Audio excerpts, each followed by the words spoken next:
अस्सलामुअलैकुम, मैं हूं समर अब्बास। मुल्क में गवर्नेंस या निजाम की नाकामी कोई नई बात या नई बहस नहीं, बल्कि कई दहाइयों से जारी हुक्मरानी के बहरान की जीती जागती कहानी है। बदकिस्मती से सियासी और गैर सियासी दोनों हुकूमतों ने हमेशा इस पर समझौता किया और ऐसी इस्लाहात की सियासत से गुरेज किया जो मुल्क के गवर्नेंस के निजाम में बेहतरी और शफाफियत पैदा कर सकती हैं। ताहम अब हालात इस नहज पर पहुंच चुके हैं कि हुकूमत के निजाम में तब्दीली की बातें सामने आ रही हैं। मुल्क के संजीदा अफराद और मुख्तलिफ शोबों के माहिरीन के बकौल मुल्क को जिस अंदाज से चलाया जा रहा है वो ज्यादा देर नहीं चल सकेगा। मसला महज गवर्नेंस के बहरान का नहीं, बल्कि सियासी, जमहूरी, आईनी, अदालती, इंतजामी, इंसानी हुकूक, आज़ादी इजहार और शहरी आज़ादियों का भी है, जिसने मुल्क के मजमूई हालात को बिगाड़ दिया है। अब हम सब सर जोड़कर हालात की तब्दीली का रास्ता तलाश करने की कोशिश कर रहे हैं। कोई नए सूबों या नए इंतजामी यूनिट्स की बुनियाद पर गवर्नेंस से जुड़े मसाइल के हल की तलाश पर जोर दे रहा है, जबकि कुछ लोगों के बकौल नए सूबों के मुकाबले में फौरी तौर पर खुद मुख्तार मुकामी हुकूमतों को बुनियाद बनाकर काम करने की जरूरत है। इस बहस में डिवीजनल सतह पर 32 नए सूबों के कयाम की तजवीज़ भी सामने आ चुकी है, जबकि 12 इंतजामी यूनिट्स बनाए जाने की बात भी हो रही है। अब बहस यह भी है कि मुल्क में कितने सूबे बनने चाहिए और इसका तरीकाकार क्या होगा। क्या इसके लिए रेफरेंडम का सहारा लिया जाएगा या पहले से मौजूद आइन में 28वीं तरमीम की बुनियाद पर बुनियादी नौयत की तब्दीलियां की जाएंगी। इसमें नए सूबों की तश्कील के लिए मुतल्लिका सूबे की सूबाई असम्बली से 2/3 अक्सरियत से मंजूरी की शर्त को पहले खत्म किया जाएगा और फिर नए सूबे बनेंगे। नए सूबों और इंतजामी यूनिट से मुतालिक इसी बहस में अब मुसलसल तेजी आ रही है। हाल ही में थिंक टैंक STPI के ज़ेर एहतमाम कौमी सतह के मुबाहिसे क्या मुल्क में नए इंतजामी यूनिट्स कायम होने चाहिए में गुफ्तगू करते हुए चेयरमैन दुनिया मीडिया ग्रुप मियां आमिर महमूद ने इजहार ख्याल करते हुए कहा कि हम तकसीम की नहीं बल्कि लोगों की वेलफेयर की बात कर रहे हैं। उनका मजीद कहना था कि सियासतदान का बेहतरीन एहतसाब इदारों के बजाय अवाम कर सकते हैं, क्योंकि मुल्क लोगों से बनता है और जगह लोगों के फायदे के लिए होती है। मुल्क लोगों से बनता है और वेलफेयर लोगों की होनी चाहिए।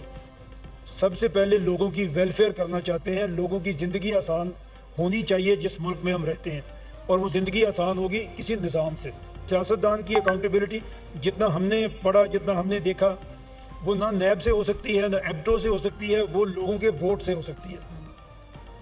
और इस सिस्टम में रहते हुए हमारे वोट की वो वैल्यू नहीं है। हमारा वोट उस तरह से अकाउंटेबिलिटी नहीं कर सक रहा जिस तरह से करनी चाहिए, क्योंकि सीट ऑफ गवर्नेंस लाहौर है और पंजाब बहुत बड़ा है। लोग लाहौर आके मामलात को नहीं देख सकते। पंजाब में सिर्फ वैक्सीनेशन 80% तक पहुंचती है, बलूचिस्तान में it is less than 30%, Sindh में इट इज़ 49%। अगर कराची को निकाल दें तो वो शायद बहुत ही बुरे हालात 12% भी नहीं, क्योंकि कराची में फिर भी एक वैक्सीनेशन है। तो हम तो जो बात कर रहे हैं, हम तकसीम की बात नहीं कर रहे हैं, हम लोगों के वेलफेयर की बात कर रहे हैं। पर कैपिटा जो पर पर्सन, उसको मैं कहता हूँ, अगर इस सिस्टम पे आप जाते हैं, जो अगर आप छोटे सूबे बनाते हैं, तो सबसे ज्यादा पर पर्सन इनकम अगर कहीं पे जाएगी तो वो उन 8 सूबों में जाएगी जो आज बलूचिस्तान है। वो आपके अमीर तरीन सूबे होंगे। और उसके बाद दूसरे नंबर पे सिंध के लोगों की आमदनी में इजाफा होगा। पर पर्सन जो आपका NFC अवार्ड, अगर इसी फार्मूले पे आप रहते हैं, जो पैसे उस इलाके में जाएंगे उसमें सबसे ज्यादा पैसा उन इलाकों को, उन सूबों को जाएगा जो आज सिंध है, और पंजाब सबसे आखिर में आएगा। तो इस सेमिनार में मजीद माहिरीन और मुकर्रीन ने गुफ्तगू करते हुए कहा कि बेहतर तर्ज हुक्मरानी और वसाइल की निचली सतह पर तकसीम के लिए इंतजामी इस्लाहात नागुज़ीर हैं। मुकर्रीन का कहना था कि मुल्क की तरक्की के लिए इख्तियारात की निचली सतह तक तकसीम नागुज़ीर है। अवामी मसाइल के हल के लिए मजबूत बल्दियाती निज़ाम होना चाहिए। माहिरीन के मुताबिक गवर्नेंस की बेहतरी के लिए मजीद इंतजामी यूनिट्स बनने चाहिए और एहतसाब के लिए इख्तियारात की तकसीम ज़रूरी है। मजीद गुफ्तगू करते हुए कहा गया कि नए इंतजामी यूनिट्स बनने से बराह रास्त अवाम को फ़ायदा होगा और इख्तियारात की तकसीम से अवाम को हुकूक मिलेंगे। हमारे साथ बहुत धोखे किए गए। जनरल ज़ियाउल हक साहब के दौर में ज़फ़र अहमद अंसारी कमीशन बना कि नए सूबे बन रहे हैं।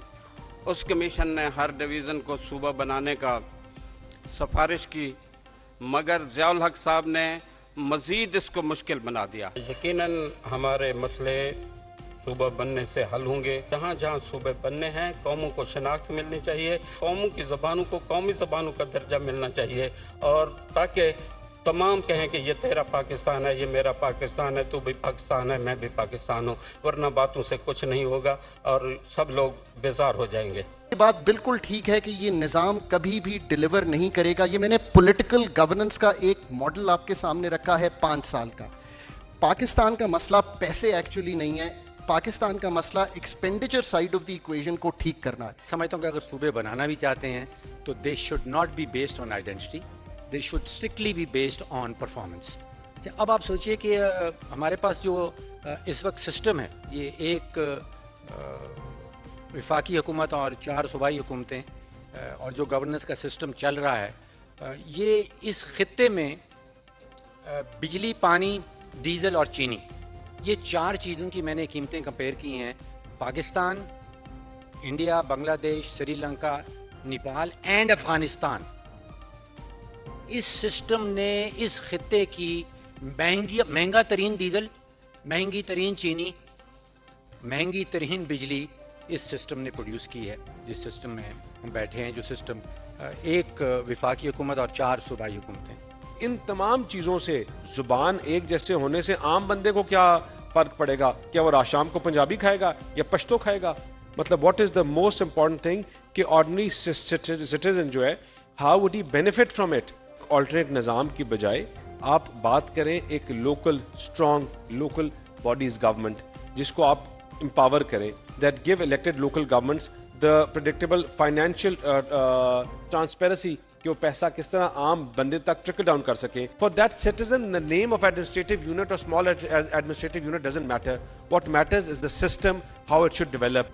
अहम बात यह है कि ये बहस अब कौमी धारे की बहस बन रही है और हुकूमत में शामिल जमातें भी अब बबांगे दोहल हुकूमत से इस मामले पर तवज्जो देने पर जोर दे रही हैं। आज एमक्यूएम पाकिस्तान के रहनुमाओं ने एक तफसीली प्रेस कॉन्फ्रेंस करते हुए इस बात पर जोर दिया कि अब सूबों के मामले पर कौमी डायलॉग नागुज़ीर हो चुका है, क्योंकि अब इस मुल्क को चलाने वालों ने भी यह अंदाजा कर लिया है कि नए इंतजामी यूनिट्स या सूबों के बगैर मुल्क नहीं चल सकता।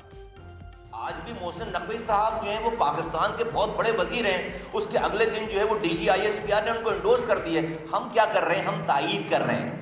आज मुल्क चलाने वालों को ये अंदाजा हो गया है कि मुल्क चलाने का, बचाने का वाहिद तरीक़ेकार है कि पाकिस्तान को एडमिनिस्ट्रेटिव यूनिट दिए जाए। हमारे लिए म्यूजिक टू द ईयर है, हमारा भी मसला हल होता है और मुल्क का भी मसला हल होता है। तो नाराज हमसे ना हो लोग, नाराज उनसे हो जो अगर नाराज हो सकते हैं तो वहां पर नाराजगी जाहिर करें। पाकिस्तान की आवाम को भी, सियासी जमातों, सियासी कारकुनों को भी हम ये पैगाम देना चाहते हैं कि आइए अपने अपने सियासी मफादात से बाहर निकलकर इस मुतालबे पे एक दूसरे के साथ डायलॉग शुरू करते हैं। हम मुख्तलिफ सियासी जमातों से जाकर इस हवाले से गुफ्तगू करेंगे। उनकी तजावीज़ होंगी, उनके जो अंदेशे हैं, उनके जो खदशात हैं, एक बड़े कौमी डायलॉग की ज़रूरत है इस हवाले से।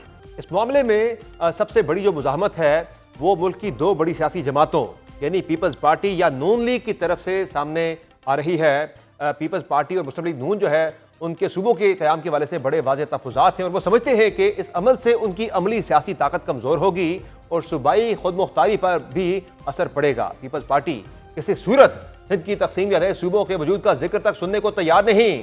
आज MQM की प्रेस कॉन्फ्रेंस पर शदीद रद्द-ए-अमल देते हुए पीपल्स पार्टी के रहनुमा और सूबाई वजीर नासिर हुसैन शाह का कहना था कि फारूक सत्तार मौजूदा मुत्तहिदा के 12वें खिलाड़ी हैं जो अब मुत्तहिद नहीं रही। हिंद तकसीम नहीं होगा, लेकिन मैं मुत्तहिदा को तकसीम होता हुआ ज़रूर देख रहा हूँ। उनका मजीद कहना था कि मुत्तहिदा से मीम और खे अलग हो जाएंगे, बाकी फे फीते की तरह घूमता रहेगा। जहाँ पीपल्स पार्टी सूबों से मुतालिक किसी किस्म की रचक दिखाने को तैयार नहीं, वहाँ मुस्लिम लीग नून माजी करीब में तो नीम रजामंद दिखाई देती थी। ताहम हाल ही में मुस्लिम लीग नून की जानिब से भी सूबों से मुतालिक बाग़ियाना मौक़िफ़ सामने आने लगा है।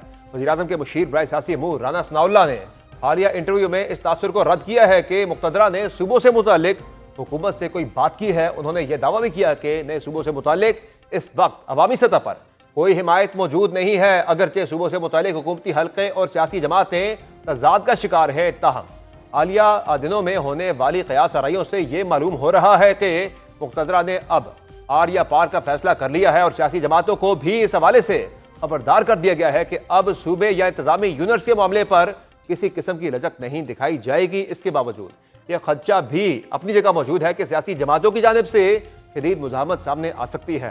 इस मुमकिन सूरत हाल को देखते हुए सियासी हलकों में ये बहस भी हो रही है कि अगर कोई डेडलॉक की सूरत हाल पैदा होती है तो फिर पाकिस्तान तहरीक इंसाफ को सियासी उफक पर फिर से नुमायां किया जा सकता है। इस अहम तरीन मौजू पर मजीद बहस होगी ब्रेक के बाद कि ये सूबे कब बनेंगे, कितने सूबे बनेंगे, मजीद बात होगी ब्रेक के बाद। हमारे साथ रहिए।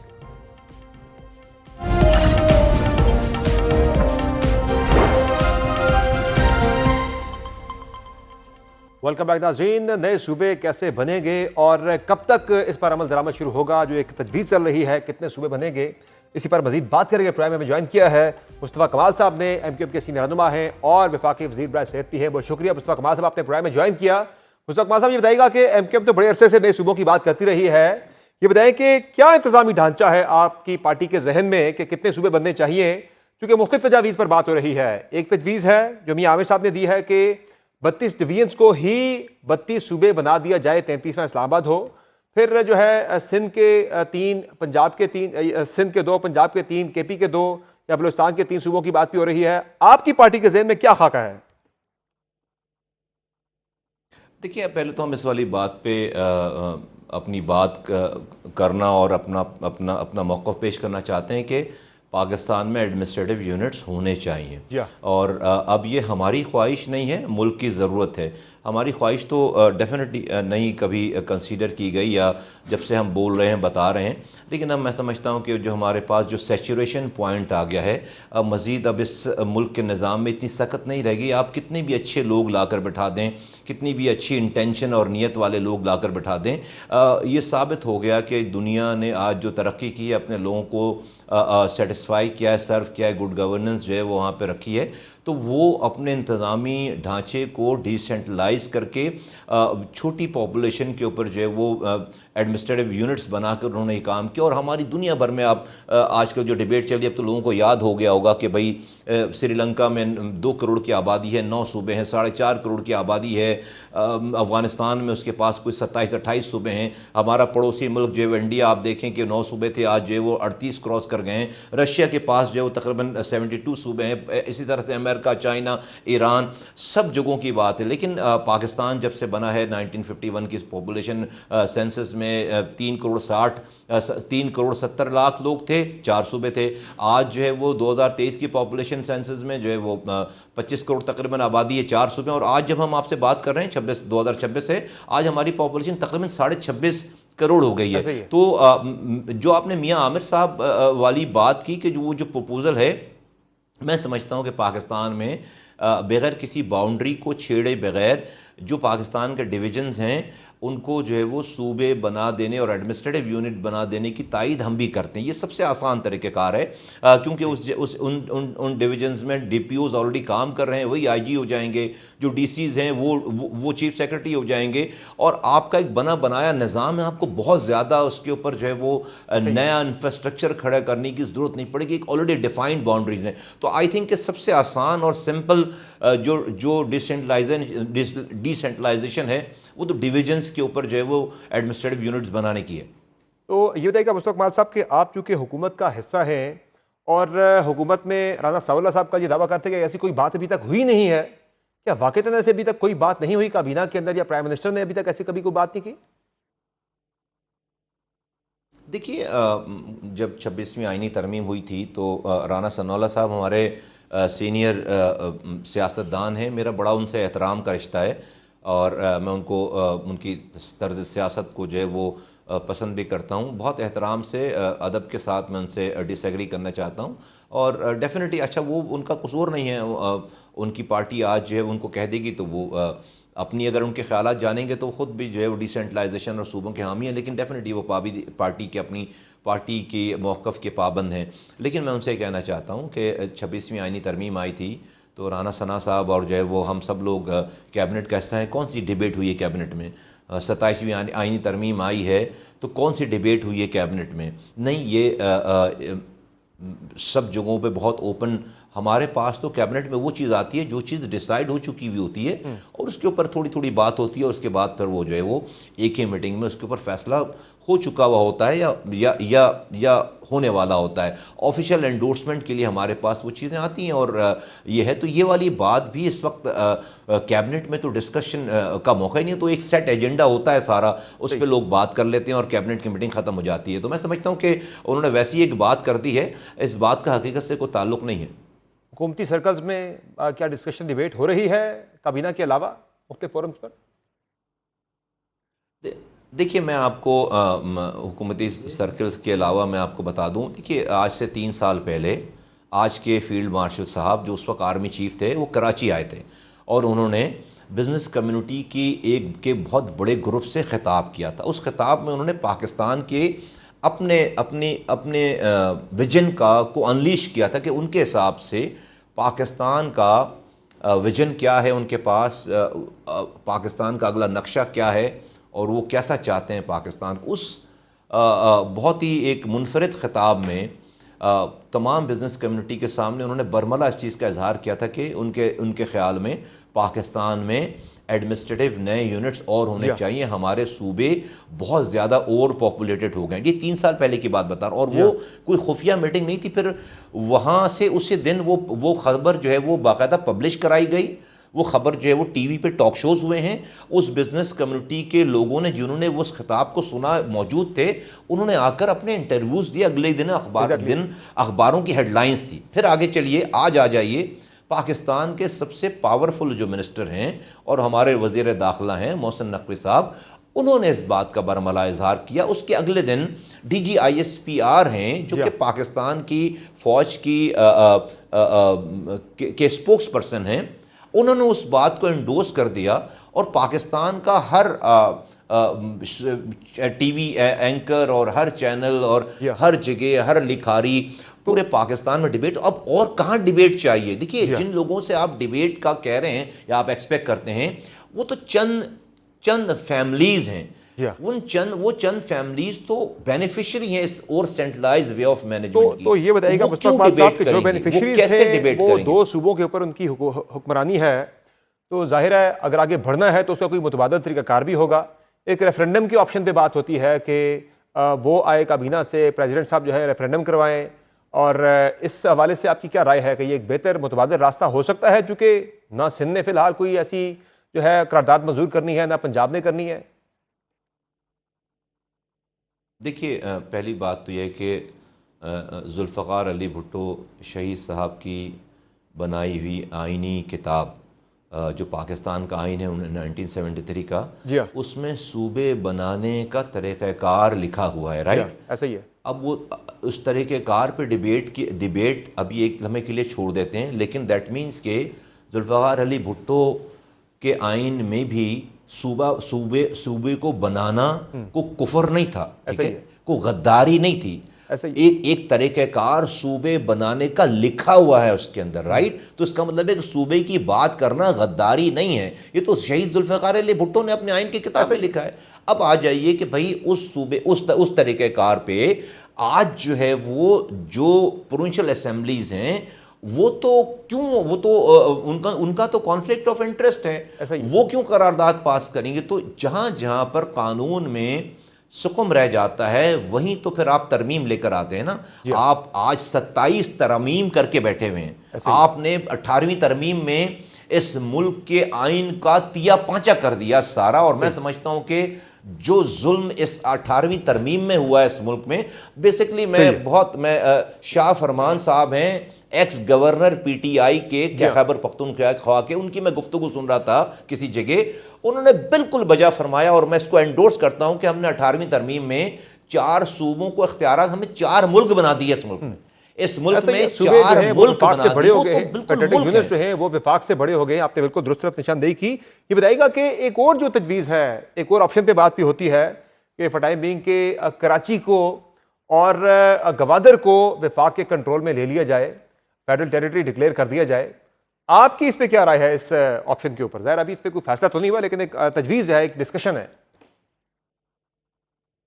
2 बातें हैं। एक तो अगर आप एडमिनिस्ट्रेटिव यूनिट्स पूरे पाकिस्तान भर में बनाते हैं, इन डिवीजन्स को एडमिनिस्ट्रेटिव यूनिट्स बनाते हैं, पूरे पाकिस्तान का मसला हल होगा, कराची का भी मसला हल होगा। और कराची के मसले की बात सिर्फ नहीं है, कराची चलेगा तो पाकिस्तान चलेगा, कराची खड़ा होगा तो पाकिस्तान खड़ा होगा। कराची में आज इतनी पोटेंशियल है कि वो पाकिस्तान को IMF के चुगल से निजात दिला सकता है। हमने तो कराची के पोटेंशियल को टैप ही नहीं किया।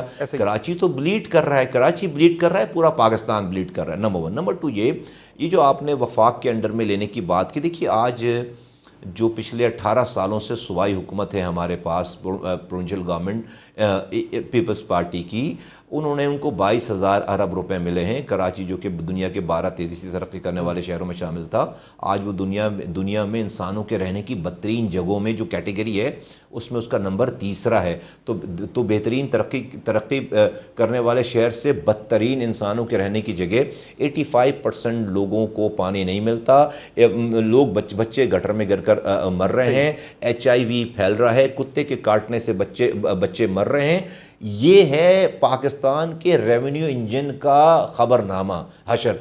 तो हमने आईनी तरमीम पेश की लोकल गवर्नमेंट की आइन में तब्दीली के लिए कि भाई ये पीने का अख्तियार, पानी का अख्तियार, पीने के पानी का अख्तियार, सॉलिड वेस्ट मैनेजमेंट, गटर लाइनों का अख्तियार, ट्रांसपोर्ट, रोड, लोकल पुलिसिंग, ये आप कम से कम लोग हम वज़ीर आला नहीं बन सकते, लेकिन शहर में सिविक फैसिलिटीज़ का इंतज़ाम तो हमें दो। लेकिन सब मान गए, PMLN मान गई, वज़ीर आज़म मान गए, कैबिनेट मान गए, और पीपल्स पार्टी ने उसको जो अपनी अना का मसला बनाया, अपने वोटों को इस्तेमाल किया और उन्होंने उसको वीटो कर दिया और कहा कि अगर ये तरमीम होगी तो हम दूसरी शिकों पे भी वोट नहीं देंगे। 26वीं तरमीम में हमारी बात नहीं मानी, 27वीं तरमीम में हमारी बात नहीं मानी, हम अपने पीने के पानी का अख्तियार मांग रहे थे। हमने उसी दिन ये कह दिया था जब आपने 27वीं तरमीम में हमारी बात नहीं मानी कि अब कराची के, सिंध के, पाकिस्तान के हवाले से, सिंध के हवाले से जब भी एडमिनिस्ट्रेटिव यूनिट्स की जो भी बात करेगा हम उसकी तायीद करेंगे।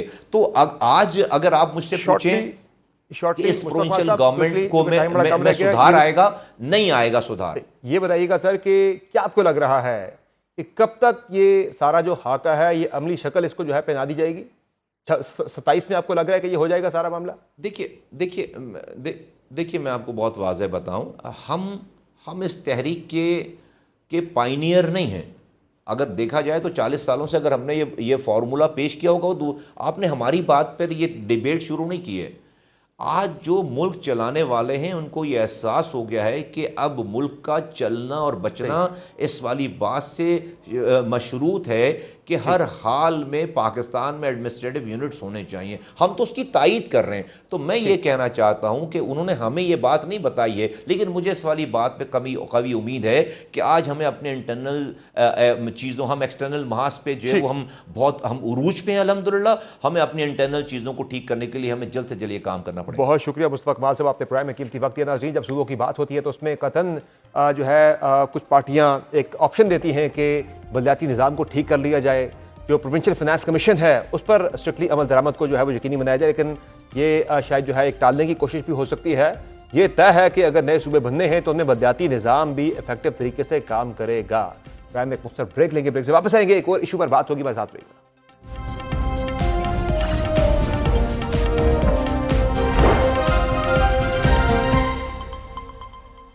वेलकम बैक नाज़रीन। पाकिस्तानी सियासत में काफ़ी ज़्यादा हलचल मच चुकी है। एक तरफ नए सूबों के क़याम के हवाले से बहस पीक पर पहुंच चुकी है, दूसरी जानिब पीपल्स पार्टी और नून लीग के दरमियान इख्तलाफात भी अपनी जगह मौजूद हैं। लेकिन एक और बड़ा चैलेंज जो हुकूमत के लिए सर उठा रहा है वो पाकिस्तान तहरीक इंसाफ की जानिब से 27 सितंबर की इस्लामाबाद की कॉल है और PTI का ये मौक़िफ़ है कि अगर मुलाकात नहीं करवाई जाती इमरान खान के साथ तो फिर वो पीछे नहीं हटेंगे और ये कॉल भी होगी और इसके अलावा भरपूर एहतजाज जो है वो किया जाएगा। दीगर ऑप्शंस पर भी गौर किया जा रहा है, क्या असम्बलियों से इस्तीफ़ा भी देना है, किस तरह से इस तहरीक को आगे बढ़ाना है। मुलाकात के वाले से भी इम्कानात ज़ाहिर किए जा रहे हैं कि अगला जो हफ्ता है यानी जो कल से शुरू हो रहा है इसमें मुलाकात का इम्कान भी है फैमिली का। किस तरफ जाएगा ये सारा मामला, तहरीक साहब किस तरह से तहरीक बिल्ड करेगी? क्या ये जो मार्च है 27 सितंबर का ये भी पहले की तरह का एक मार्च होगा या इस दफ़ा मुख्तलिफ मार्च होगा? तहरीक इंसाफ का इस पर बात करेंगे। प्राइम में हमारे साथ मौजूद हैं साबिक वज़ीर इत्तलात फवाद चौधरी साहब और हमारे साथ मौजूद है पाकिस्तान तहरीक इंसाफ के साबिक रहनुमा शेर अफजल मरवत साहब। बहुत शुक्रिया आप दोनों रहनुमा का, दोनों मेहमानों का अपने प्राइम में ज्वाइन किया। ये बताइएगा फवाद चौधरी साहब के पाकिस्तान तहरीक इंसाफ की तरफ से एक बड़ी तहरीक की जो है वो बिल्ड करने की बात हो रही है कि 27 को जो है भरपूर जो है इस्लामाबाद की तरफ मार्च होगा। क्या लग रहा है आपको, जो मोमेंटम तहरीक इंसाफ ने जिस तरह से बिल्ड किया है, अब की मर्तबा की जो कॉल है ये भी माजी की कॉल्स की तरह इसका हाल होगा, या आपको लग रहा है कि ये मुख्तलिफ है? मसला कॉल का नहीं है। हुकूमत में अगर आप ज्यादा लोगों से बात करें तो उनको ख्याल है कि कोई प्रॉब्लम नहीं है, और जिस तरह से हमने पहले निपटा है डंडे से, उसी तरह से हम अब भी निपट लेंगे, और इतने लोग नहीं आएंगे और हम ठीक कर लेंगे, ये ख्याल है। और इसमें भी वजन हो सकता है। इस वक्त जो एक सिमर हो रही है हमारी पूरी सोसाइटी, चाहे वो कश्मीर हो, बलूचिस्तान हो, खैबर पख्तूनख्वा हो, यहाँ पे एक बड़ी सिमरिंग है, बड़ा दर्जा हरारत मुसलसल ऊपर जा रहा है। ऐसी सोसाइटी के जब हालात हों तो आप एक्चुअली चीज़ों को मैनेज करते हैं, बजाय इसके कि आप दबाने की कोशिश नहीं करते हैं। शेर अफजल मरवत साहब, आपको क्या लग रहा है कि तहरीक इंसाफ अब की मर्तबा क्या ऐसा मुख्तलिफ कर लेगी कि आपको लगता है कि नताइज वो हासिल कर लेंगे? बिस्मिल्लाहिर्रहमानिर्रहीम। बहुत शुक्रिया समर अब्बास साहब। जो फवाद चौधरी साहब ने अपनी राय का इज़हार किया, बड़ी मुदल्लिल उन्होंने गुफ्तगू की, और हुकूमत की तरफ से तो अगर बादियों नज़र में हम देखें, जिस तरह दोनों फरीक़ैन दावे कर रहे हैं, कहते हैं हम आएंगे, दूसरा कहते हैं हम निपटेंगे, लेकिन मैं समझता हूँ कि शायद कोई अंडरलाइंग अंडरस्टैंडिंग है दोनों के बीच, और शायद आने वाले मंगल के दिन मुलाकात हो जाए। दो डिमांड थे, एक रसाई और दूसरी मेडिकल फैसिलिटेशन। तो दूसरे मरहले पे 27 सितंबर से बहुत कबल जो हैं खान को तिबी सहूलियात भी हस्ब इस्तदा फराहम की जा सकती हैं, ताकि हुकूमत ये लोगों को बता सके कि अब 27 सितंबर की मार्च का कोई जवाज़ नहीं है। और सुहेल अफरीदी साहब ने भी अपने जलसे में 5 अगस्त को ये ऐलान किया था कि ये हमारे 2 मुतालिबात हैं। तो मुझे चीज़ें निपटती हुई नज़र आ रही है, क्योंकि 27 सितंबर की जिस तहरीक की बात है, और जो हमारे मुल्क की सियासत है, जो एहतजाजी सियासत पे हुकूमत का रद्द-ए-अमल देखने में आया है, इसके लिए पूरी कमर कसनी होगी और पूरे पाकिस्तान को जो है इसमें इन्वॉल्व करना होगा। और मुझे नज़र नहीं आता है कि इतनी अहलियत हैं कि ऐसी किसी तहरीक को अमली जामा पहनाया जा सके। लेकिन सुहेल अफरीदी साहब का मौक़िफ़ तो यह है मरवत साहब कि इसीलिए इतनी लंबी कॉल दी गई थी 27 सितंबर की कि वो पूरे पाकिस्तान में वर्कर्स को मोबिलाइज कर सके, जिस तरह से उन्होंने फरवरी 2026 में किया था।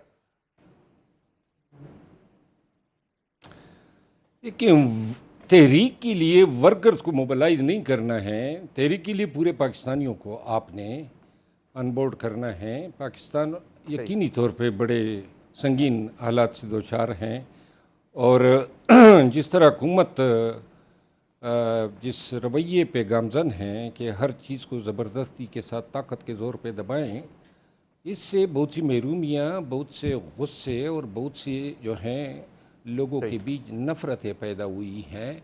और अगर सही मानों में देख लें तो पाकिस्तान में अगर कोई भी सियासी क़यादत में कोई ऐसी क़यादत होती जो पाकिस्तानियों के जज्बात को जो हैं वो एक तहरीक की तरफ ले जा सकती थी, तो ये बड़े आइडियल हालात है।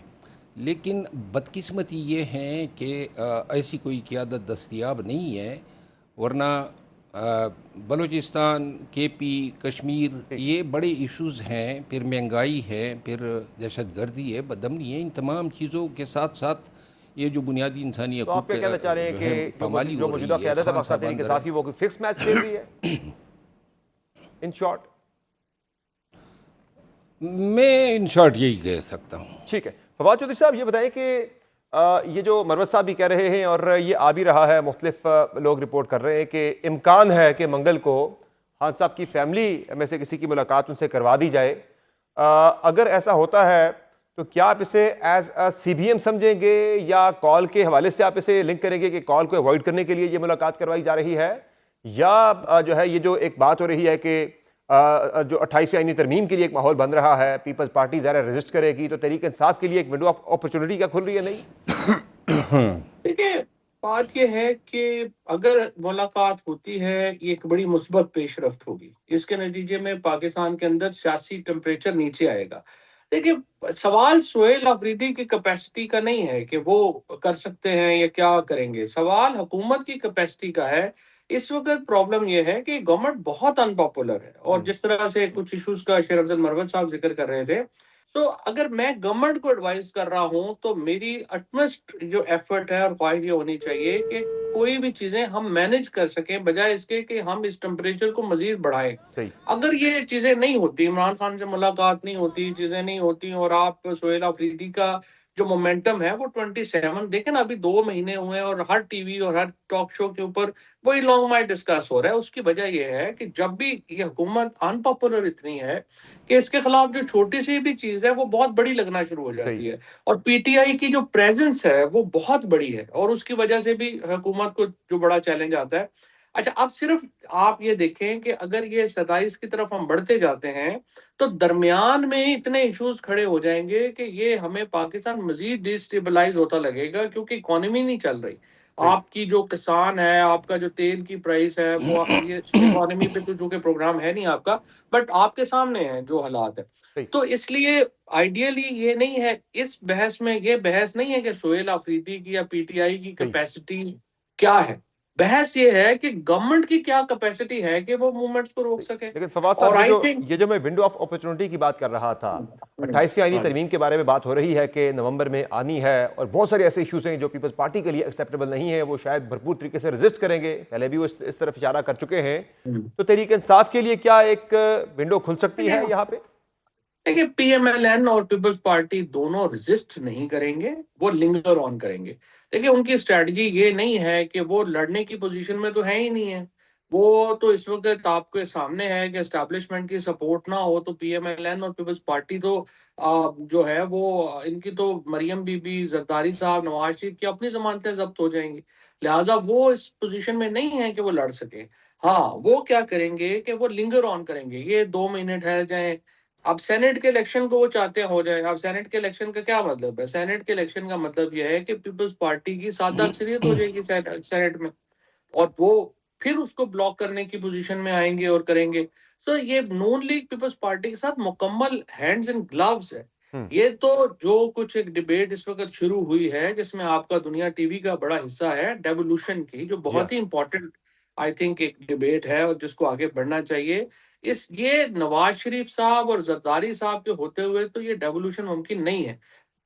इमरान खान की ये स्टेटेड पोजीशन है, डेवोल्यूशन होनी चाहिए। लेकिन मेरे ख्याल के अंदर जो अनफॉर्चुनेटली जो ये बाहर बैठे हुए हमारे ये सारे ये सोशल मीडिया के लोग हैं पीटीआई के, उन्होंने एक इतना हवा क्रिएट कर दिया है एस्टैब्लिशमेंट में और इमरान खान में, इतने फासले क्रिएट हो गए हैं कि जिसकी वजह से हम ये जो एक दूरी है उसको पाट नहीं सके, उसको करीब नहीं ला सके, ताकि एक स्पेस पीटीआई को भी अवेलेबल हो। और जो अपना हम लोग जैसे लोग जो कि कोशिश कर रहे हैं, और हम करते रहेंगे, जाहिर हमारे पास और कोई ऑप्शन नहीं, हमने पाकिस्तान में ही रहना है, मरना भी यही है। तो हमारी कोशिश है कि चीजें बेहतर हों। अब देखते हैं कि ये आगे कैसे चलती है।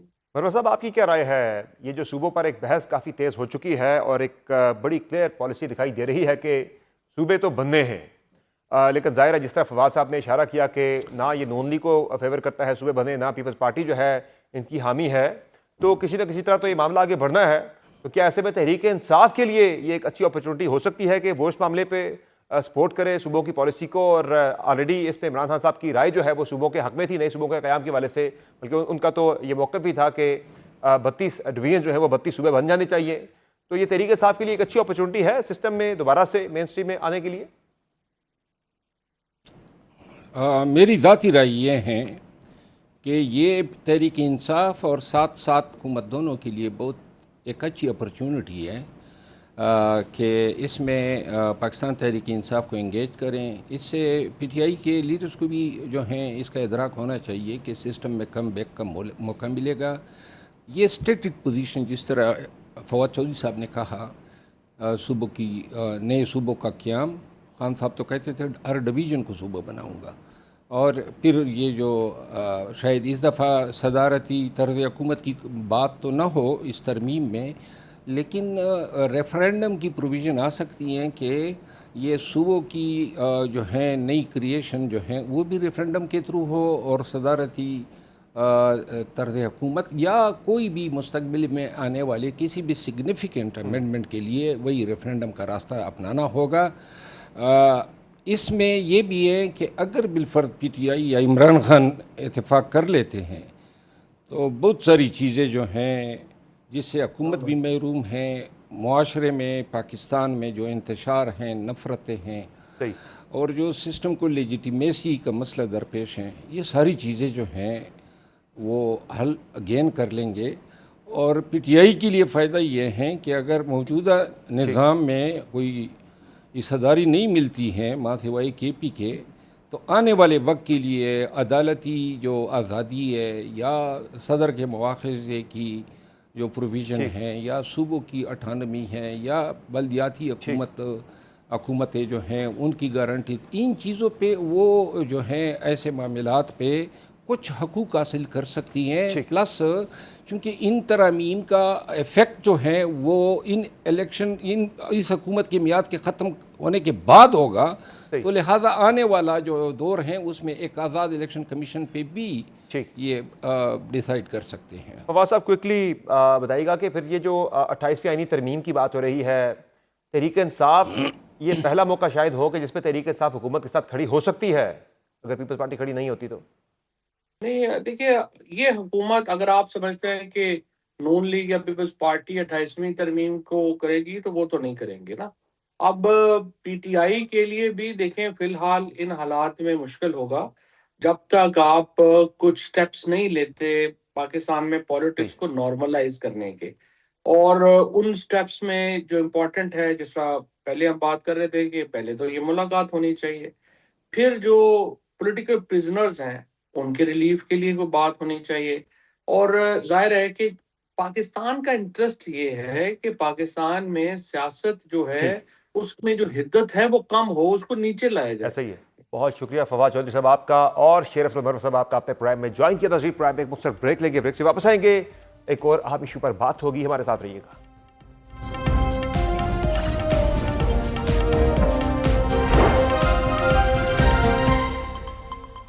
Welcome back. ईरान और अमेरिका के दरमियान जंग अपने मंतकी इंजाम तक तो नहीं पहुंच पाई, ताहम अब नए हुर्मुज पर शुरू होने वाले तनाज़े से मुतल्लिक कुछ हौसला अफजा इत्तलात सामने आई हैं। रिपोर्ट्स के मुताबिक ईरान और ओमान ने अब नए हुर्मुज में जहाज रानी के रास्ते के नक्शे पर इत्तफाक कर लिया है, जो ऐसे वक्त में एक अहम पेशरफ समझी जा रही है जब अमेरिका और ईरान के दरमियान कशीदगी के बायस खित्ते में समंदरी आमदोरफ्त और आलमी तवानाई की सप्लाई मुसलसल दबाव में है। ताहम इस पेशरफ्त के बावजूद ईरान की जानिब से अमेरिका और इसराइल के खिलाफ सख्त बयानात और मुज़ाहमत जारी रखने के ऐलानात से वाज़े होता है कि सिफारती सतह पर राब्ते और फौजी महाज पर कशीदगी बैक वक्त आगे बढ़ रही है। ओमान और ईरान के दरमियान मुज़ाकरात से मुतालिक ईरानी वज़ारत ख़ारजा के तर्जुमान इस्माइल बकाई का कहना है कि फ़रीक़ैन पेशरफ्त कर रहे हैं और अब नए हुर्मुज में अदम इस्तेहकाम का जिम्मेदार ईरान नहीं बल्कि अमेरिका और इसराइल है।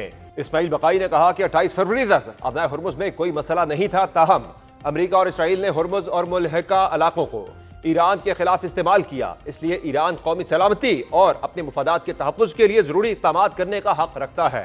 इसके अलावा ईरानी वज़ीर ख़ारजा अब्बास अराग़ची ने कहा है कि ओमान के साथ मुज़ाकरात और अब नए हुर्मुज खोलना दो अलग मामलात हैं। अब्बास अराग़ची ने मज़ीद कहा कि अब नए हुर्मुज खुलने का इन्हिसार अमेरिका पर है और अमेरिका को मुफाहमती याददाश्त में तय होने वाली शराइत पर अमल करना होगा। दूसरी जानिब ईरानी फ़ौज ने अमेरिका और इसराइल के खिलाफ मुज़ाहमत जारी रखने का ऐलान किया है। ईरानी फौज का कहना है कि अमेरिका और इसराइल को मुकम्मल शिकस्त देने तक पीछे नहीं हटेंगे, जबकि ईरानी अवाम की मुफादात का हर कीमत पर तहफ़्फ़ुज़ यकीनी बनाया जाएगा। ईरानी फौज के मुताबिक अवाम के जायज़ मुतालबात से कभी दस्तबरदार नहीं होंगे और मुल्की मुफादात के तहफ़्फ़ुज़ के लिए अपनी जद्दोजहद जारी रखेंगे। तशवीश की बात यह है कि ईरान जहाँ अमेरिका और इसराइल के खिलाफ नबर्दा जमा है, वहाँ ईरान का उस खलीजी मुल्क से भी महाज गर्म हो रहा है जो हालिया दिनों में इस कशीदगी को कम करवाने के लिए सालिसी का अहम किरदार अदा करता आया है। गुज़िश्ता रोज़ ईरान ने कतर पर यह इल्ज़ाम आयद किया था कि उसने 3 ईरानी पायलट्स को कैद कर रखा है, जिस पर आज कतरी वज़ारत ख़ारजा ने एक बयान में ईरानी दावे को सख्ती से मुस्तरद करते हुए कहा कि ऐसे वक्त में जब खित्ते में कशीदगी कम करने के लिए सिफारती कोशिशें जारी हैं, इस नौइयत के गुमराह कुन बयानात हैरान कुन हैं। कतरी वज़ारत ख़ारजा के तर्जुमान माजिद अल अंसारी ने एक्स पर बयान में कहा कि मार्च में 2 ईरानी लड़ाका तैयारों ने कतरी फ़िज़ाई हदूद की खिलाफ वर्जी की थी।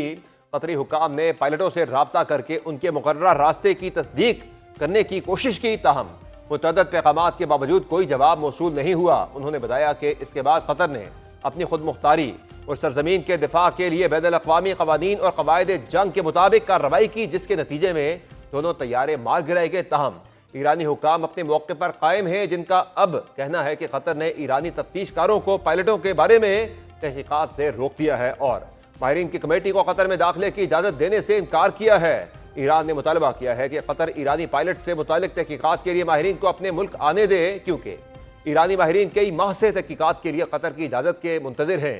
इसी दौरान ईरान की जानिब से अबनाए हुर्मुज़ के हवाले से सख्त बयानात का सिलसिला जारी है। ईरानी अदलिया के सरबराह गुलाम हुसैन मोहसिनी ने अबनाए हुर्मुज़ को ईरान का नाकाबिल तकसीम हिस्सा करार देते हुए कहा कि ईरान के इलाकाई या सरहदी हिस्से में किसी भी मुहिम जोई का फैसला कुन जवाब दिया जाएगा। उन्होंने कहा कि सियासत और जंग दोनों में ट्रंप शिकस्त खुर्दा हैं और फजूल बातों और शौकियां बिगाड़ कर ट्रंप अपने मुतनफ़र जहन को तस्कीन देते हैं।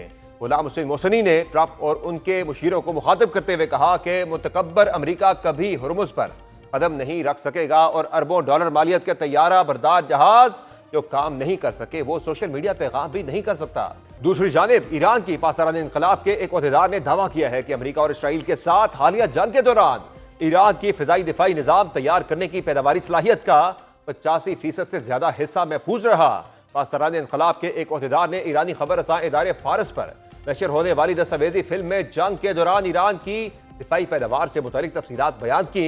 ईरानी ओहदेदार के मुताबिक जंग के दौरान मुल्क के फौजी पैदावारी ढांचे को निशाना बनाए जाने के बावजूद मिसाइलों और फिजाई दिफाई निज़ाम की तैयारी और फ्राहमी की रफ्तार जंग से पहले की सतह के मुकाबले में कम नहीं हुई। आज की प्रोग्राम में इतना ही, इजाजत दीजिए, अल्लाह ने के बाद।